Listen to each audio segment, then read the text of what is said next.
Bonjour et bienvenue dans cette nouvelle vidéo face cam. Ça faisait un petit moment et pour cause puisque j'attends un heureux événement. Voilà, un deuxième enfant pour cette année.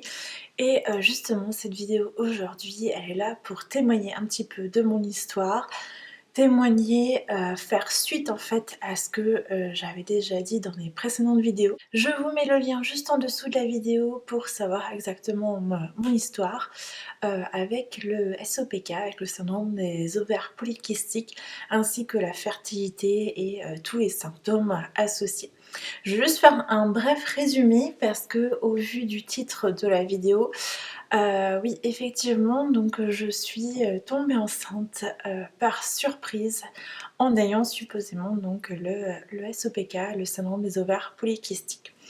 Alors juste un petit récap. En fait, pour ma première fille, pour mon premier enfant, eh bien en fait j'ai mis 5 ans avant de pouvoir tomber enceinte. Alors au niveau des symptômes, effectivement, donc j'avais des règles très irrégulières. J'avais vraiment des douleurs atroces qui me bloquaient pendant 1 ou voire 2 jours. Je ne pouvais rien faire en fait, j'étais allongée par terre, tremblante des fois de douleur et voilà, c'était vraiment très douloureux. Et au fil du temps, j'ai réussi plus ou moins à avoir des cycles réguliers avec une bonne hygiène de vie, etc. Les douleurs étaient toujours là, je voulais pas passer par le médical. Et du coup, je pense que c'est pour ça aussi peut-être que ça a mis autant de temps, mais j'ai finalement réussi, c'est un peu mon bébé miracle. Au bout de 5 longues années, j'ai réussi à tomber enceinte. Ensuite, donc j'ai eu ma fille. J'ai eu à peu près mon retour de couche 1 an après. Donc ma fille avait 1 an et ça faisait déjà 6 mois que j'utilisais le dispositif de thérapie fréquentielle que vous connaissez, dont je parle tout le temps sur ma chaîne YouTube. Donc si vous tombez sur cette vidéo par hasard, je vous invite à aller voir les autres vidéos pour voir de quoi il s'agit. Et bien j'ai commencé à utiliser le Ili aux 6 mois en fait de ma fille.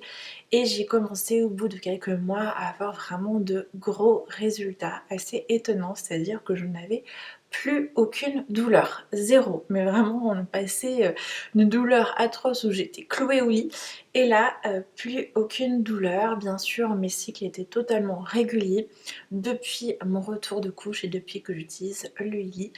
Par contre, effectivement, je ne savais pas ce qu'il en était vraiment au niveau de la fertilité. Comme j'ai dit, j'ai mis 5 ans pour mon premier enfant à tomber enceinte. Du coup, je ne savais pas en fait si ma fertilité était revenue ou pas. Dans tous les cas, nous n'avions pas le désir de deuxième enfant, en tout cas pour l'instant. Donc du coup, j'utilisais une contraception dite naturelle de symptothermie. Donc je fais pas la symptothermie, la méthode complète, mais voilà, connaissant quand même mon corps, c'était quand même assez efficace pendant 3 ans, enfin pendant 2 ans et demi. Et finalement, suite à un mauvais calcul, voilà, je suis tombée enceinte, ce qui est assez surprenant parce que voilà, c'est très très différent du fait d'attendre pendant des années, pendant vraiment des mois, des années, d'avoir vraiment ce désir d'enfant qui ne vient pas et là en fait, pouf, ça vient comme ça alors qu'on n'a rien demandé. Donc rassurez-vous, on est très content d'accueillir ce bébé dans la famille. Voilà, il n'y a pas de souci là-dessus. Mais c'est vrai que du coup ça a fait bizarre. Donc ça veut dire en fait que j'ai retrouvé ma fertilité. Je ne sais pas en fait combien de temps j'aurais mis si en fait on aurait été dans un réel désir d'enfant.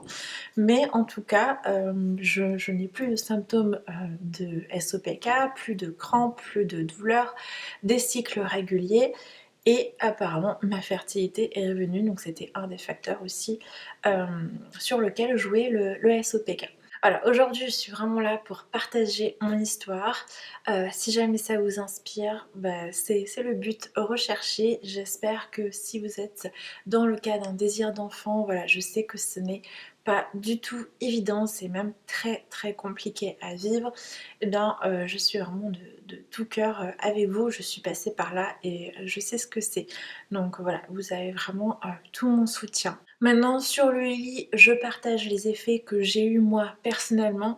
Bien sûr, je ne peux pas garantir que vous ayez les mêmes résultats, c'est certain, mais voilà, peut-être que c'est une option à tester et à envisager.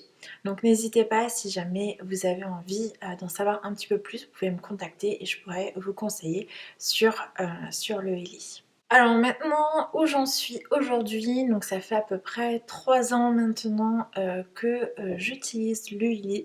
Alors pas forcément quotidiennement, au début j'utilisais assez régulièrement tous les jours, mais là disons que ça va être quelques fois dans la semaine, donc même enceinte je continue à utiliser mon ILI. Attention, parce qu'on ne peut pas utiliser le ILI enceinte n'importe comment, on ne peut pas utiliser les micro-courants et les câbles, donc j'utilise uniquement avec la fonction résonance ou avec le petit accessoire coil. C'est encore mieux si je peux vous le montrer. Donc normalement en fait on utilise le ILI avec des petits bracelets comme ça et des câbles qui se branchent sur le ILI, mais ça on ne peut pas l'utiliser quand on est enceinte, c'est contre-indiqué. Par contre j'ai un petit accessoire comme ça. Hop, voilà, c'est un petit clip comme ça, ça se clipse dessus. Et donc ça génère des ondes magnétiques. Et donc je peux porter l'UILI sur moi comme ça et faire les programmes. Du coup je peux continuer à les faire.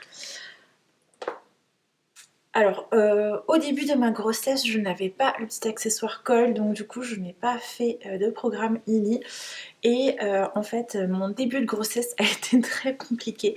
J'ai été extrêmement fatiguée, j'avais des étourdissements, j'avais la tête qui tournait, alors pas forcément de nausées, un petit peu des inconforts, mais c'est vrai que la fatigue, surtout avec un premier enfant qui est à la maison H24, voilà, c'est pas pareil, on peut pas forcément se reposer.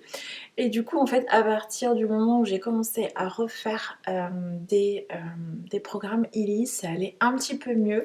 J'étais encore très fatiguée, mais bon, c'est sûr que ça a aidé aussi le fait que je sorte de mon premier trimestre. Donc là aujourd'hui je suis à 4 mois de grossesse et je suis donc dans mon deuxième trimestre. Et là niveau fatigue ça va beaucoup mieux. Alors les petites choses que j'ai faites, c'est que je bois premièrement une eau très pure, enrichie en hydrogène. C'est ma maman qui a une machine spécifique. N'hésitez pas à me dire d'ailleurs si vous avez envie d'avoir des infos dessus.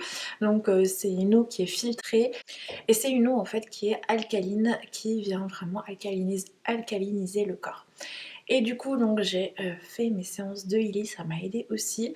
J'ai repris également une cure de smoothie vert, donc c'est ce que j'avais fait en fait avant de tomber enceinte.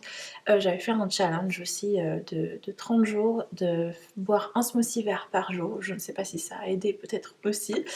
Voilà, du coup j'ai repris ça et ça m'a permis de me sentir mieux et d'avoir moins les coups de fatigue et vraiment la grosse fatigue de grossesse. Voilà, je pense avoir fait le tour. N'hésitez pas si vous avez des questions, vous pouvez me les poser soit en commentaire, soit en m'écrivant en privé sur l'application Telegram. Vous pouvez me rechercher à être sans paraître. Voilà, vous pouvez me contacter directement, c'est même mieux. C'est vrai que cette chaîne, elle est très axée maintenant sur mon activité professionnelle, sur le ILI. Je parle énormément du ILI sur cette chaîne, mais c'est vrai que j'aimerais bien partager un petit peu d'autres choses avec vous. Je sais pas si c'est vraiment l'endroit idéal, peut-être parler de maternité, de grossesse, de minimalisme, de ce genre de choses. Je sais pas si ça a sa place sur cette chaîne, on va voir, peut-être que ça va arriver. N'hésitez pas à me dire également si c'est quelque chose qui peut potentiellement vous intéresser.